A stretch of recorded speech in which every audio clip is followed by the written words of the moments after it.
तुम्हालाही वाटतं का आपला पाल्य हाय स्टँडर्ड एज्युकेशनमध्ये शिकला पाहिजे, बट त्यासाठी तुम्हाला कुठे बाहेर जावं लागत आहे? तर आता डोंट वरी, कारण आपल्या कमळापूर जोगेश्वरी गावामध्येच आता ते उपलब्ध होणार आहे.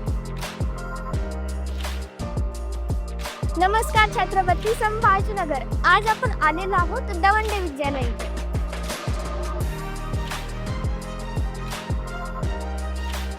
इथे आपल्या पाल्यासाठी नर्सरी टू 8 पर्यंत CBSE पॅटर्न तर 9th and 10th साठी स्टेट बोर्ड पॅटर्नमध्ये हाय स्टँडर्ड एज्युकेशन इथे उपलब्ध आहे. हाय स्टँडर्ड एज्युकेशन सोबतच स्पोर्ट, योगा, डान्स, म्युझिक यासारखे प्रशिक्षण सुद्धा इथे देण्यात येणार आहे. आणि हो, 11th and 12th साठी आर्ट्स, कॉमर्स, सायन्स फील्डमध्ये एज्युकेशन इथे उपलब्ध आहे. ॲडमिशन्स आर ओपन, सो आजच व्हिजिट करा दवंडे विद्यालय. यांचा पत्ता आहे कमळापूर जोगेश्वरी, तालुका गंगापूर, छत्रपती संभाजीनगर.